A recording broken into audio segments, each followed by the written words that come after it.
So let's start at the beginning. Every good story starts at the beginning, right? To miss the beginning of a story, or equally, to start at the beginning but get the beginning wrong, misunderstand the beginning, sets the whole rest up of the story up for confusion, for misinterpretation, for destruction, if the story really matters. So we're going to start at the beginning of the story, and we're going to do our best to read it not through the lens of our modern world, but to try to understand it through its own historical context. Through the history of Christianity and even up to our contemporary world today, the story of God has sort of bled into our culture in different ways, particularly the beginning of the story. For example, if I said to you, what comes to mind? What sort of words or pictures or images come to mind when you hear the beginning of the Bible, or the opening chapters of Genesis, or just the biblical creation story? What comes to mind? And for probably most people in our culture, even if they don't have much of a Christian background, they're probably going to have enough cultural knowledge about some of the idea of the creation story, right? And a lot of the ideas that will come to mind will not be accurate. They might represent some of the things in the creation story, but often missing the point of the creation story, the actual original meaning. Right? For a lot of people, when they think about the creation story, very quickly they'll imagine an apple and a snake and a woman who listens to the snake and eats the apple. I can't tell you how many commercials or magazine advertisements I've seen over the years that will use the fall story of Genesis chapter 3 to sell product, right? Picture of an apple and a snake, and the words something like sinfully delicious to sell some type of food product. Or I saw a perfume commercial once where a woman, looking rather seductive, had a snake wrapped around her, clearly alluding back to the story of Eve and the snake and the sinful ambiance of seduction.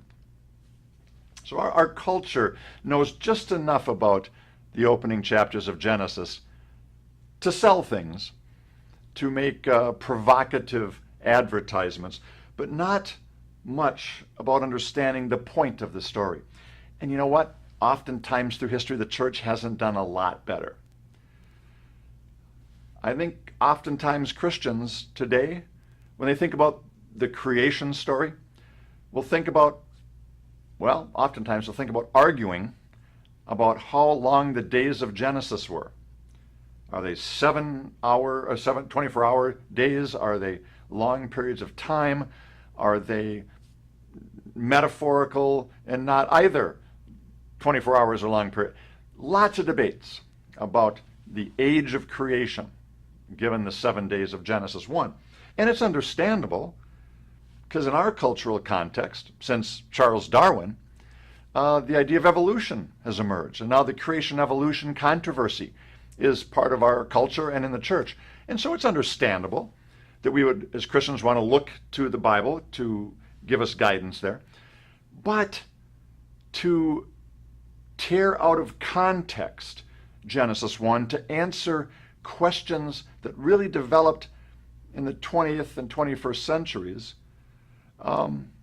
might not be the best use of that story.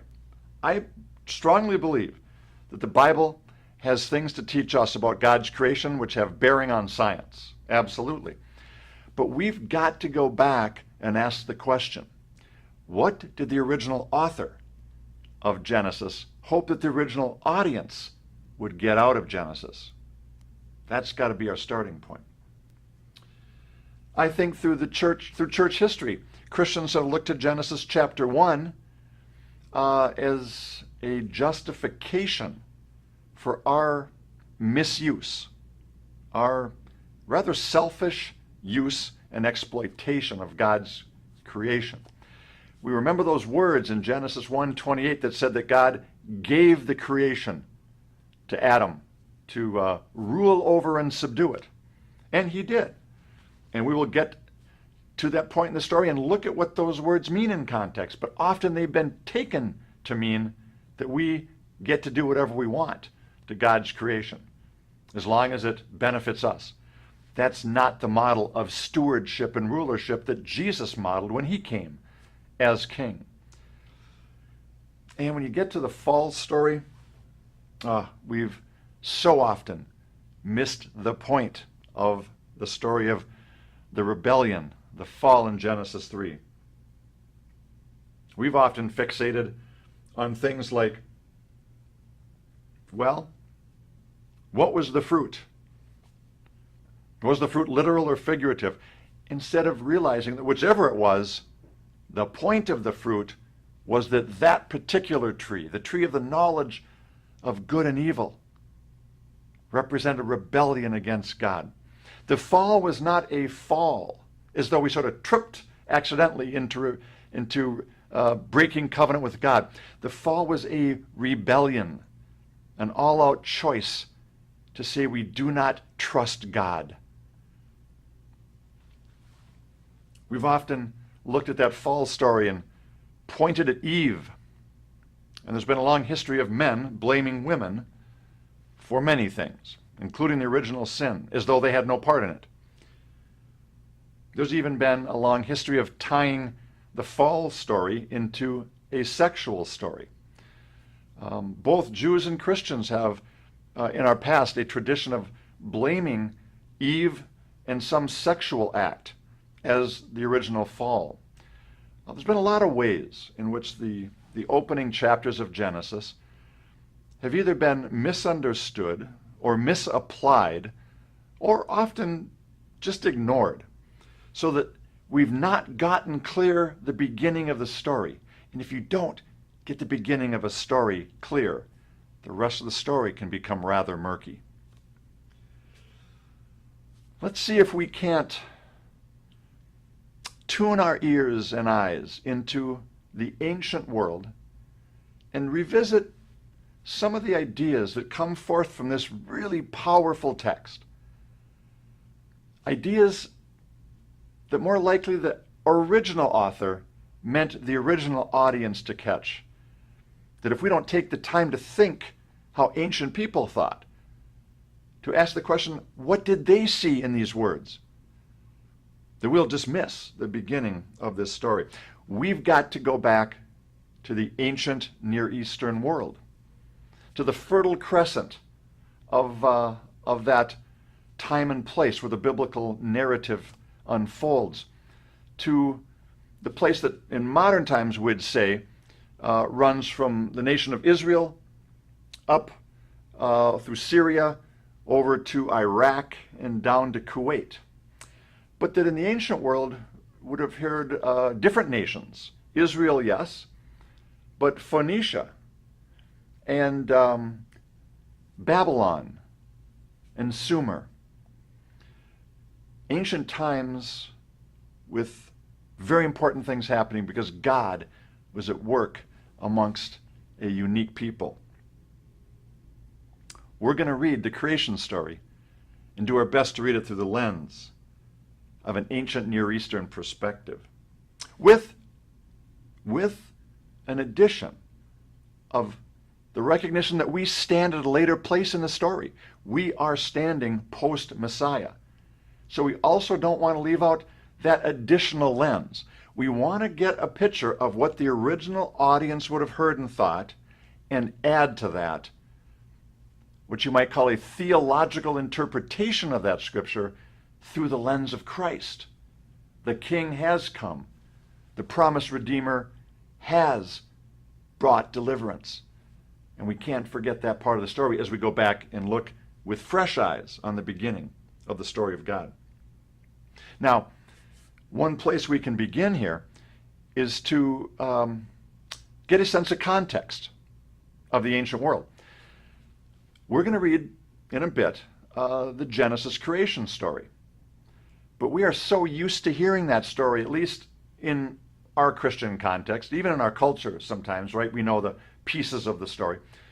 What we're not so familiar with is other creation texts from the ancient Near East. If we listen to an example of those stories and then contrast it with the biblical account, some very interesting things stand out. Now, I'm going to, in a moment, tell a brief recounting of another ancient Near Eastern creation text, the Enuma Elish. It's from the area of ancient Sumer, Babylonian area there, Mesopotamia, and has a very different way of imagining the beginning of things. Some of the things are similar to the biblical creation text, others are quite different. So this Babylonian creation text goes something like this. I'm paraphrasing, but here's some of the essential elements of this other creation text in the ancient world. In the beginning were Apsu and Tiamat.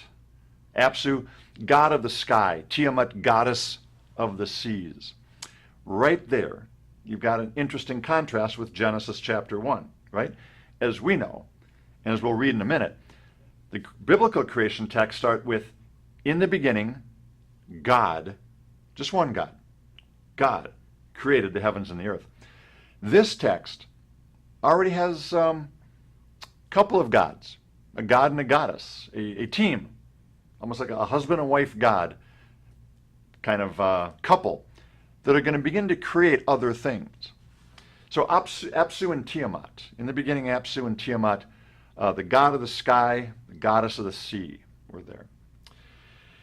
And there was a lot to do running the universe, and so they decided at some point to create other little gods to kind of help them run things. Now, it's very clear from the context of this story that they're creating these other gods not to love them, but basically so the other little gods will serve them. So we don't have an other-oriented team of gods. We've got a team of gods, this Apsu and Tiamat, looking for some slaves. So they create these little gods. And these little gods are, well, they're helpful, but they also are rather boisterous and noisy, and they have a lot of energy. And they end up keeping Apsu and Tiamat up late at night, causing insomnia, loss of sleep, irritation sets in. Finally, Apsu and Tiamat decide, hey, these little gods are more trouble than they're worth. Let's get rid of them. Well, long story short, word gets back to the little gods that Apsu and Tiamat are about to kill them. And so they get together, these little gods, and they agree that they will give all their power to one of them, Marduk, if he will find a way to kill Apsu and Tiamat before they kill them. Marduk's in an interesting position. If he can figure out a way to overcome the two parent gods, he becomes the king of all the gods. Apsu manages, or Tiamat and Apsu, in their plotting, it turns out that the little gods are able to kill off Apsu. They kill him in his sleep at night. Tiamat, his wife, goes ballistic. She creates a bunch of little evil demons to help her and goes to war against the little gods. Now, Tiamat is goddess of the seas. She's powerful, immense, hardly a force that is going to be thwarted by a bunch of little gods. She meets Marduk on the battlefield. This is, if you imagine a cat and a mouse having a fight. Little Marduk, hoping he can somehow pull off a victory, because then he gets to be king of the gods. But the goddess Tiamat, the goddess of the seas, the powerful one, and if she's toying with him and just kind of tormenting him before she decides to swallow him whole. And she finally does, opens her mouth, goes to swallow Marduk. Marduk gets this brilliant idea. as Tiamat is swallowing him, the text says that he lets loose a mighty wind and, in essence, blows up Tiamat like a balloon. And he then takes his bow and arrow and shoots her, and the arrow pops her like a balloon would pop if you shot an arrow at it. And basically, Tiamat's body is splattered all over. Now, at this point, you might be wondering, what in the world does this have to do with creation? Well, here's what it has to do with creation. And after Marduk killed Tiamat, he took from her corpse, her dismembered corpse, and carved out the heavens and the earth. The little evil demons she had made, they kill them too, and out of their dead demon body parts, these little gods, Marduk creates humans. So in the ancient Babylonian perspective, humans are made out of dead demon parts, and the earth is made out of dead god parts. In other words, death is all over the beginning of creation. There had to be gods dying for us to be made. There had to be violence in order for order and creation to come forth. And already I'm sure you can begin to contrast that with what we see in our biblical creation account. There's no warring gods. There's no dead god body parts. There's no evil demons who are being made into humans. There's just these words. In the beginning, God created the heavens and the earth. You couldn't get a starker contrast, at least between these dimensions of the Enuma Elish in Genesis chapter 1. Let's read Genesis chapter 1. I'll be reading from verse 1 up to chapter 2, verse 4, which is the first kind of contained creation account. A second one follows it, Genesis, the rest of Genesis 2. We'll get there shortly. But let's listen to, once again, Genesis chapter 1, the biblical account, the first biblical account of creation. In the beginning, God created the heavens and the earth. And the earth was formless and void, and darkness was over the surface of the deep, the waters. And the Spirit of God was moving over the surface of the waters. And God said. No fighting between gods, just the one God speaking things into existence now. And God said, "Let there be light." And there was light. And God saw that the light was good. And God separated the light from the darkness. And God called the light day, and the darkness he called night. And there was evening, and there was morning, one day. Then God said, "Let there be an expanse, a space, in the midst of the waters, and let it separate the waters above," we would call the sky or where the clouds are, "and the waters below, the oceans, the lakes, and the seas." An expanse opens up, what we would call the atmosphere. And God called the expanse the heavens. And there was evening and there was morning, a second day. And God said, "Let the waters below be gathered into one place, so that dry land can appear." And God called the dry land earth. And the gathering of the waters he called the seas. And God saw that it was good. And God said, "Let the earth sprout vegetation, plants yielding seed and fruit, all of them after their kind, with the seed in them on the earth." And it was so. And the earth brought forth vegetation, plants yielding seed after their kind, bearing fruit, with seed in them, after their kind, and God saw that it was good. And there was evening and there was morning, a third day. Then God said, "Let there be lights in the expanse of the heavens to separate the day from the night. And let them be for signs and for seasons and for days and for years," what you and I would call the stars, and eventually the sun and the moon. "And let them be lights for the expanse and the heavens to give light on the earth." And it was so.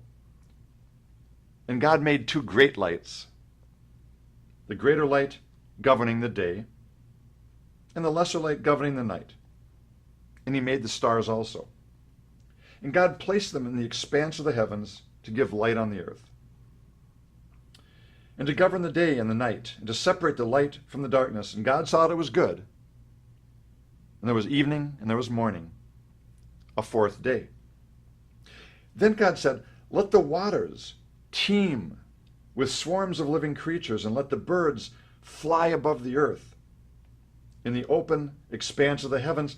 And God created the great sea monsters, and every living creature that moves within the waters swarmed after their kind, and every winged bird after its kind. And God saw that it was good. And God blessed them, saying, "Be fruitful and multiply, and fill the waters and the earth and the seas, and let the birds multiply on the earth." And there was evening and there was morning, a fifth day. Then God said, "Let the earth bring forth living creatures, after their kind, cattle, creeping things, beasts on the earth, after their kind." And it was so. And God made the beasts of the earth after their kind, the cattle after their kind, and everything that creeps on the ground after its kind. And God saw that it was good. And God said, "Let us make humanity in our own image, according to our likeness, and let them rule over the fish of the seas, and every bird of the sky, and over the cattle, and over all the earth." And God created humanity in his own image. In the image of God he created him, male and female he created them. And God blessed them. And God said, "Be fruitful, multiply, fill the earth and subdue it, and rule over the fish of the seas, over the birds of the sky, and over every living thing that moves on the earth." And then God said, "Behold, I have given you," talking to these humans now, "behold, I have given you every plant yielding seed that is on the surface of the earth, and every tree which has fruit yielding seed. It shall all be food for you. And to every beast on the earth, and to every bird in the sky, and to everything that moves on the earth, which has life, I have given the green plants for food." And it was so. And God saw all that he had made, and it was very good. And there was evening and there was morning, the sixth day. Thus the heavens and the earth were completed, and all their hosts. And by the seventh day, God completed his work, which he had done, and he rested on the seventh day from all of his work which he has done. Then God blessed the seventh day, sanctified it, which just means to set it apart as special, because in it he rested from all of his work which God had created and made. This is the account of the heavens and the earth when they were created in that day that the Lord made the heavens and the earth. Genesis chapter 1, verse 1 to 2, verse 4, our first creation account. Let's begin to unpack this.